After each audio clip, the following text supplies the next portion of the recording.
want to ask you a little bit before we get into the film about yourself. What is your journey to horror? What does that origin story look like for you as far as your first experience with genre and then eventually taking that love of it and parlaying it into filmmaking? Yeah, sure. Again, my name is Brian Clewin, and I'm the writer, director, editor, and the VFX artist for Bloodsuckers and the Grimoire. I also function as one of the producers on the movie. It was my first feature film, so it was very exciting to make it in my home state of Wisconsin, which is where I'm from. I'm a Midwest boy, and that I think translates into this movie. When you see it, there's a lot of love for the Midwest in this. We shot part of it in Milwaukee, Wisconsin, and then part of it in Warrens, Wisconsin. And I think if you're talking about my origin story, it's starts as a young child. My mom took me to see The People Under the Stairs when I was 6 years old, which was probably a very inappropriate age to see that movie. But But it it made you the was person you are now, so it's one of those things right. hard to regret it, you know? Yeah, no regrets for sure. Uh, and that movie now, when I watch it as an adult, is not very scary, but I was terrified as a child. Oh, for And sure. but it's like it when you feel comfortable watching those movies and you walk out of them and you survive, it opens that door pretty early on if you to seeing more things like that. And I was also obsessed with Spielberg movies, and he had tucked a lot of weird scenes in a lot of his films that were kind of terrifying as a kid. The Goonies, which is, I mean, it's a Richard Donner film, but a Spielberg story. And, there's a lot of Raiders of the really Lost scary. Ark. I mean, Raiders the has a ending lot of, of Raiders yeah, is gross.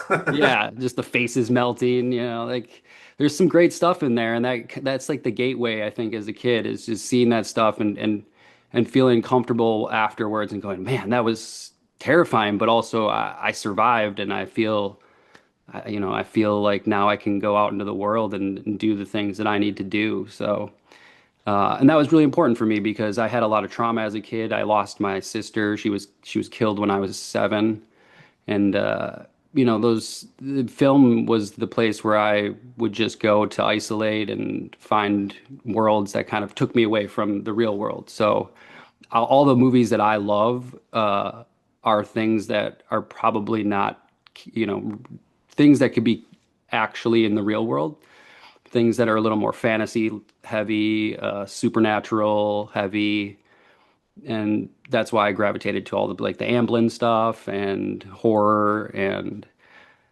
obviously I was a huge Star Wars fan as a kid. Those just they just ripped me away from the reality of my actual daily life, and I needed that as a kid. So Yeah. Well, I mean, think you've touched on something that it's become a recurring theme with not just the interviews we do like these with filmmakers like yourselves, but also just the conversations we have amongst our peers, which is that so many people arrive at horror movies and genre at large because they felt like they were othered in some way or they had something happen to them that caused them to retreat.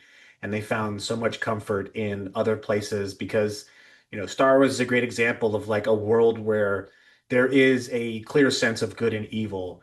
And there's no debate, there's no ambiguity like we have in our actual world.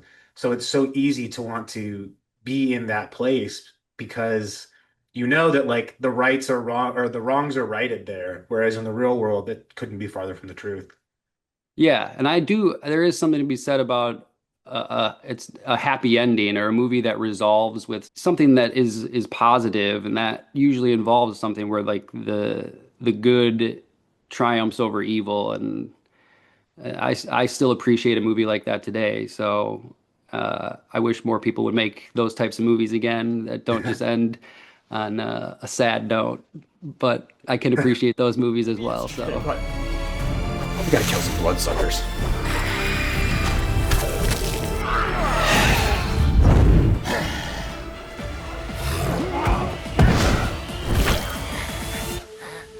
Told you both not to mess with the book!